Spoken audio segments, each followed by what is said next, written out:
So guys, jadi film ini menceritakan Luna, seorang wanita muda yang berjuang keras menjalani hidup. Tanpa pekerjaan tetap, ia bekerja sebagai petugas kebersihan demi menghidupi orang yang paling ia sayangi, adik laki-lakinya Jonas.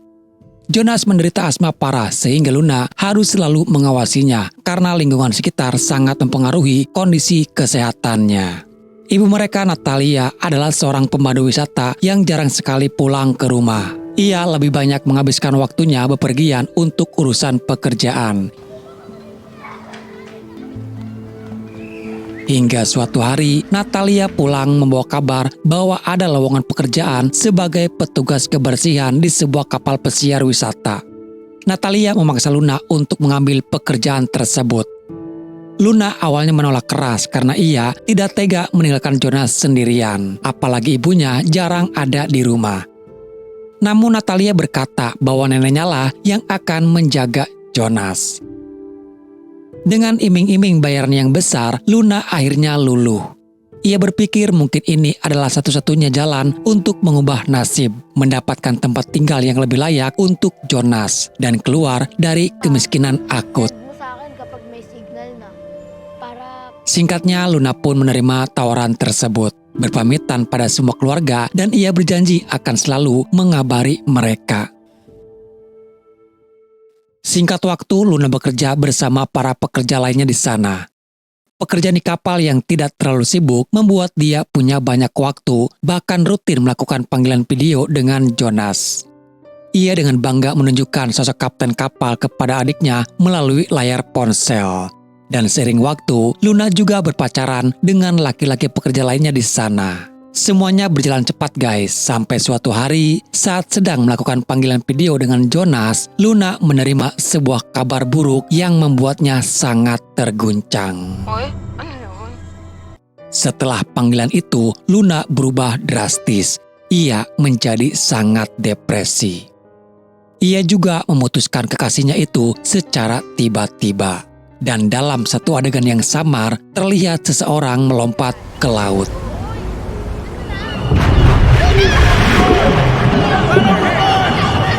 Sampai di sini semuanya masih terasa ambigu guys. Kenapa Luna bisa menjadi aneh? Pastikan kalian nonton sampai habis guys, karena endingnya yang akan membuat kalian terperangah. Pikiran kalut dan merasa tidak tenang membuat dia akhirnya memutuskan untuk berhenti bekerja di kapal walaupun sebenarnya kontrak kerjanya belum habis. Luna kembali pulang dalam keadaan mental yang tidak stabil. Satu-satunya pelipur lara yang bisa membuat Luna tersenyum kembali adalah ketika dia bertemu dengan Jonas. Ate, nandito ako hinintay kita. Tak seindah yang Luna bayangkan setelah cukup lama bekerja mengirim uang untuk memperbaiki rumah, namun nyatanya rumahnya masih sama seperti dulu. Luna sempat bertanya kepada neneknya kemana uang yang selama ini dia kirim. Namun sang nenek hanya sibuk mengobrol dengan pelanggannya yang diketahui kalau neneknya adalah seorang dukun. Masih dalam depresi akibat trauma berat yang Luna rasakan, membuat ia harus mengkonsumsi obat antidepresan. Ditambah sekarang Natalia, ibunya, hilang entah kemana. Orang rumah pun tidak ada yang tahu keberadaan ibunya itu. Luna sempat mencoba menghubungi ponsel ibunya, namun tidak bisa dihubungi. Saat Luna memeriksa barang-barang ibunya, di sana ia menemukan sebuah petunjuk. Satu sisi anting milik ibunya dan sebuah selebaran bertuliskan Penthouse 77. Dalam hatinya bertanya, apakah mungkin ibunya pergi ke Penthouse 77 itu? Rasa penasaran mendorong ia memberanikan diri untuk datang ke alamat apartemen tersebut.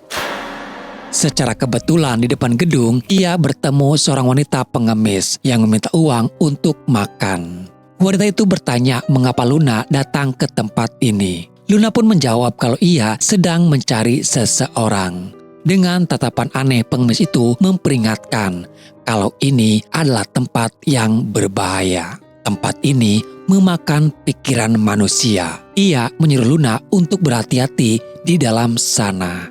Seperti biasa guys, peringatan hanyalah sebuah bumbu dalam film horor yang tidak akan pernah dihiraukan oleh pemeran utamanya. Sebenarnya apartemen itu terasa aneh tanpa ada orang yang lalu lalang. Luna masuk ke lobi apartemen yang sepi. Di sana, ia melihat ada sebuah pohon hias seperti akar yang menarik perhatiannya. Dan saat Luna menyentuhnya, tak sengaja tangannya malah tergores duri hingga terluka. Lalu tiba-tiba kepalanya terasa pusing luar biasa dan penglihatannya mulai kabur, memunculkan bayangan-bayangan pada saat ia berada di kapal. Tak lama seorang pria datang menolongnya berdiri. Anehnya, pria itu mengenali Luna. Ia memperkenalkan diri sebagai Antonio, manajer lobi di gedung itu. Di tengah percakapan, Luna melihat seorang pria misterius berjalan melewati mereka. Ia melihat ke arahnya dengan senyuman yang tidak bisa Luna tolak, lalu masuk ke dalam lift. Manajer lobi itu kemudian berkata bahwa ia akan menempatkan Luna di tempat ibunya dulu bekerja. Mendengar itu, Luna terkejut. Apakah ibunya ada di sini? Manajer itu hanya menjawab bahwa itu rahasia. Ia memberikan sebuah kunci dan berkata, ini kunci penthouse 77 di lantai 7. Dan naiklah Luna ke lantai 7 itu. Sebelum masuk, tak lupa dia meminum kembali obat antidepresinya. Pintu kamar tidak terkunci dan terlihat sepi, tidak ada siapapun di sana. Secara tak sengaja di lantai, ia menemukan sisi lain dari anting ibunya yang hilang. Saat sedang memungut anting itu, ia terkejut melihat seorang pria muncul. Pria itu memperkenalkan dirinya bernama Andrew, pemilik penthouse tersebut. Andrew pun merasa heran bertanya sedang apa Luna di sana. Luna menjelaskan bahwa ia datang menggantikan Natalia untuk membersihkan rumah. Anehnya, Andrew mengaku tidak mengenal nama Natalia. Ia lalu memanggil istrinya Sonia, seorang wanita yang berjalan menggunakan tongkat karena menderita osteoartritis. Sonia tidak suka ada orang asing masuk tanpa izin dan langsung mengusir Luna pada saat itu juga. Namun Andrew mencoba memujuk istrinya bahwa mereka butuh seseorang untuk menjaga sekaligus membersihkan apartemen. Awalnya Sonia ragu karena mereka tak kenal siapa Luna. Tapi karena kebutuhan akhirnya, mereka sepakat mempekerjakan Luna selama 5 hari dan menjaga rumah selama mereka pergi. Tapi suasana berubah saat mereka melihat Luna bertingkah seperti orang ketakutan. Dalam pandangan Luna, ia melihat sesosok wanita menyeramkan berada di pojokan ruangan.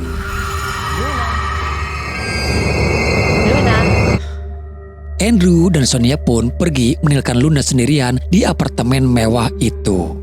Malamnya, Luna melakukan panggilan video dengan Jonas. Ia tampak senang karena mendapatkan pekerjaan di sebuah apartemen mewah. Walaupun tujuan dia datang ke sini mencari ibunya, tapi tak bisa dibohongi. Luna merasa senang tinggal di apartemen mewah ini. Karena walau bagaimanapun, Luna punya mimpi ingin hidup menjadi orang kaya. Namun, tiba-tiba Jonas mengeluhkan sesak napas. Sedangkan di rumah tidak ada siapa-siapa. Neneknya pun pergi entah kemana. Mendengar itu, Luna menjadi panik. Luna terbangun seolah apa yang baru terjadi tadi hanyalah sebuah mimpi buruk.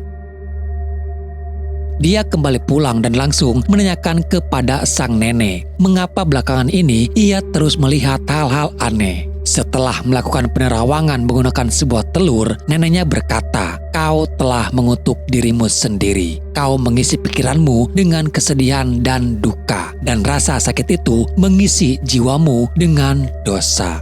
Tiba-tiba neneknya mengeluarkan suara-suara aneh yang mengerikan, membuat Luna pun menjadi ketakutan. Namun sesaat kemudian, Luna dengan gembira memberitahu neneknya bahwa ia menemukan anting ibunya. Neneknya hanya bergumam bahwa semua hal itu hanya ada di dalam pikiran Luna dan sedang memakan jiwanya. Demi melindungi adiknya, keesokan harinya Luna diam-diam membawa Jonas ke penthouse, menyelundupkannya lewat lift agar tidak ketahuan manajer lobi.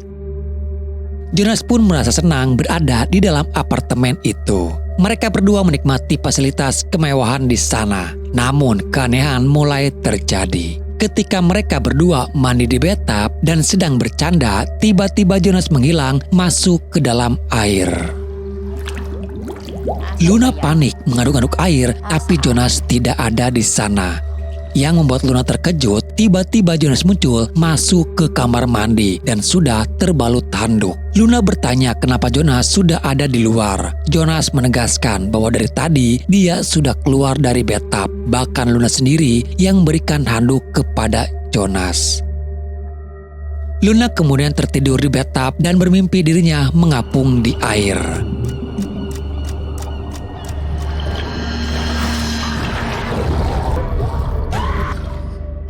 Saat terbangun, Luna merasa obat-obatnya lah yang buat ia selalu berhalusinasi. Jadi, ia membuang semua obat itu ke tempat sampah.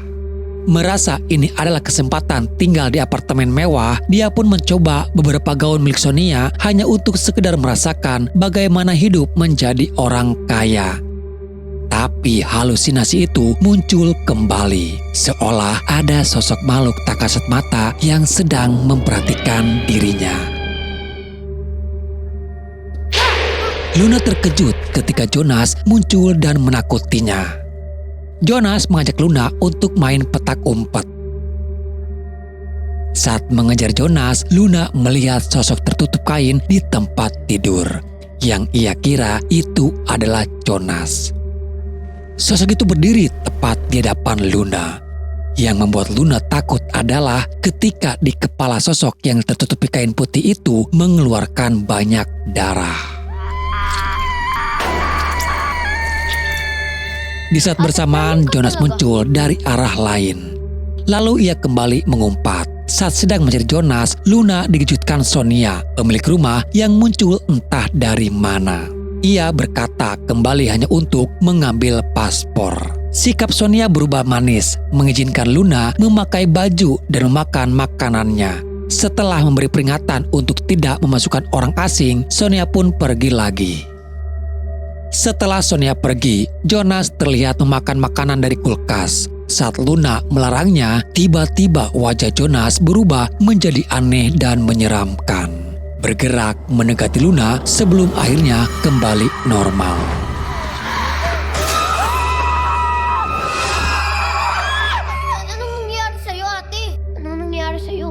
Sekarang Luna dikejutkan kembali dengan kedatangan pria yang kemarin ia lihat ada di lobi. Dia memperkenalkan dirinya Theo yang tinggal di unit sebelah. Theo berkata Luna terlihat seperti orang ketakutan dan depresi. Namun Luna mencoba mengelak. Theo menunjuk botol obat Luna di tempat sampah dan berkata, wajar saja jika Luna melihat hal aneh karena dia berhenti meminum obat antidepresan. Theo lalu mengajak Luna berbicara, meminta Luna menceritakan apa yang sebenarnya ia rasakan. Namun Luna menolak karena mereka baru saja kenal. Tapi walaupun begitu, Luna mengatakan kalau dia merasa apartemen ini seperti hidup, seperti ada yang sedang mengawasi dirinya. Theo tidak terlalu memikirkan itu. Dia malah menawari Luna untuk belajar dansa karena akan ada pesta topeng nanti. Oleh karena itu Theo butuh pasangan dan ia memohon agar Luna mau membantu menjadi pasangannya nanti. Awalnya Luna menolak, tapi karena diancam akan memberitahukan kepada Sonia kalau Luna membawa adiknya masuk ke apartemen. Luna pun akhirnya setuju. Vamos a bailar.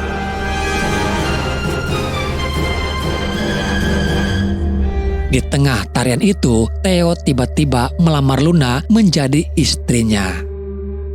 Tentu saja Luna menolak dan ingin pergi, tapi Theo terus memaksanya. Theo kemudian pergi, dia yang akan membawa ibunya ke sana. Tak lama kemudian, seorang pria bertopeng datang dan menyergap Luna.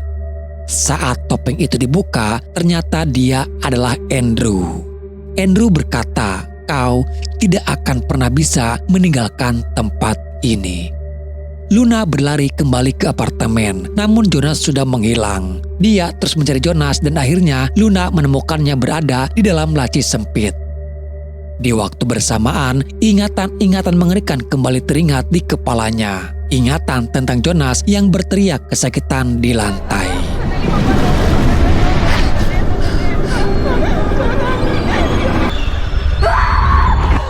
Lalu tiba-tiba Jonas muncul kembali. Sekarang Luna dihadapkan dengan Theo, Andrew, dan Sonia yang muncul secara bersamaan. Dengan panik, Luna mengambil pisau dan lari membawa Jonas. Namun saat Luna berhasil keluar dari pintu, sayangnya Jonas malah terperangkap di dalam. Jonas berteriak bahwa gerbang itu tidak bisa dibuka. Sekuat apapun Luna berusaha, tapi pintu itu sudah tidak bisa dibuka. Orang-orang itu datang dan langsung menyeret Jonas. Di luar gerbang, wanita pengemis itu muncul kembali dan berkata agar Luna merelakan adiknya itu karena adiknya sudah tiada. Tapi Luna terus berusaha membuka. Luna berkata kalau Jonas adalah orang yang paling ia cintai dan dia adalah hidupku. Wanita itu lalu berkata kembali, jika Luna benar-benar menyayangi adiknya, Luna tidak seharusnya meninggalkannya dulu. Luna berteriak histeris memanggil adiknya itu. Lalu tiba-tiba keadaan kembali kepada realitas yang sebenarnya. Luna hanya berteriak di sebuah gudang tua yang terbengkalai. Dan datanglah seorang pria mendekat dan bertanya mengapa Luna berteriak sendirian. Tak lama dua polisi datang merebut pisau dari tangan Luna. Luna memohon pada polisi itu untuk menyelamatkan adiknya yang diculik oleh orang-orang di dalam. Luna masih yakin dan beranggapan kalau adiknya diculik dan penculiknya ada di dalam sana. Polisi itu kemudian menunjukkan rekaman CCTV dan di sanalah Luna ditampar sebuah kenyataan. Di layar monitor terlihat Luna melakukan semuanya sendirian. Berbicara sendiri, berlari sendiri, memegang pisau sendiri. Tidak ada Jonas dan tidak ada orang lain di sana. In my bed, and you expect Huwag kayong lalapit! Baba, dali! Baba! Nasa si Joe. Luna masih tidak bisa mempercayainya. Ia pulang ke rumah mencari neneknya untuk meminta senjata melawan iblis karena ia percaya bahwa adiknya diculik oleh makhluk halus. Namun tetangganya Nona Osang memberitahu bahwa ada tamu dari kapal yang datang untuk menemuinya. Tamu itu adalah Andrew dan Sonia. Melihat mereka berdua, Luna berteriak mengatakan bahwa mereka adalah iblis yang menculik adiknya. Luna menuduh mereka bukan orang kapal, tapi pemilik penthouse 77. Disinilah kebenaran terungkap sepenuhnya, guys. Sonia menjelaskan dengan lembut, nama kapal tempat Luna bekerja adalah Princesa Chevron. Dalam delusi Luna, nama itu disingkat menjadi P77 atau Penthouse 77. Andrew bukanlah pemilik rumah. Dia adalah Kapten Mula, kapten kapal tersebut. Dan akhirnya Luna ingat pernah mengenalkannya pada Jonas lewat video call.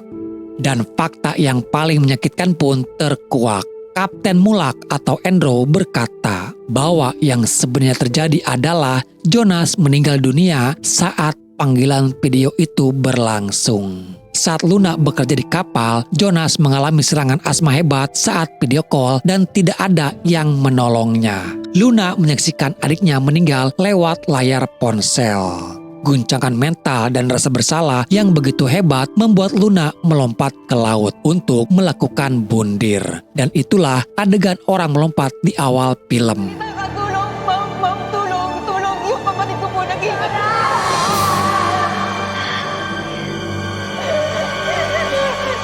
Ia diselamatkan oleh Dr. Jack yang dalam delusinya menjadi manajer lobi. Pria bernama Theo sebenarnya adalah Al Morales, mantan kekasihnya di kapal. Luna mengalami trauma psikis yang parah. Otaknya menolak menerima kematian Jonas. Ia menghapus kejadian itu dan menciptakan realitas baru di mana Jonas masih hidup. Mengubah nama kapal Princesa Chevron menjadi apartemen Penthouse 77 dan mengubah kru kapal menjadi penghuni apartemen yang jahat. Semua interaksi Luna dengan Jonas setelah ia pulang hanyalah halusinasi. Meskipun keempat orang itu, kapten, penumpang, mantan pacar, dan dokter menjelaskan kebenarannya, Luna masih tetap sulit untuk menerima dan pikirannya kembali masuk ke dalam penthouse imajinernya. ay payagan ka ulit sumampas sa prinsesa. Ikaw kulong niyo ako nun. Paglalaro. Dan kini halusinasinya semakin mengerikan, di mana ia melihat orang-orang berubah wujud menjadi sosok mengerikan. Luna masih terus mencari Jonas. Jonas!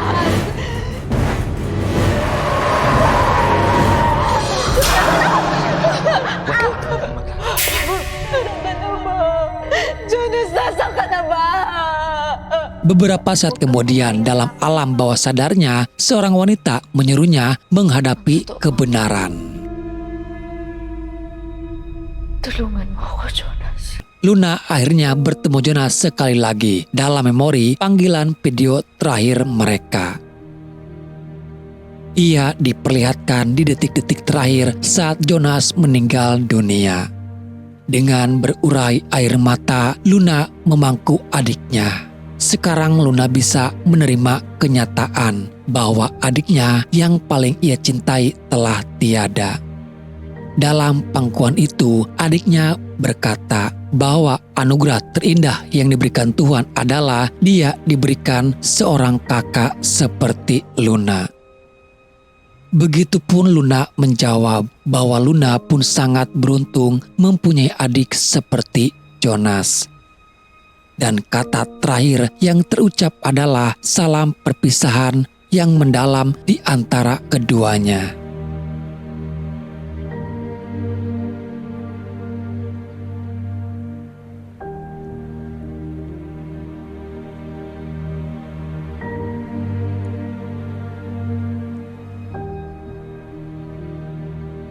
Luna terbangun di dunia nyata. Meski hatinya hancur, ia mulai melangkah menuju pemulihan.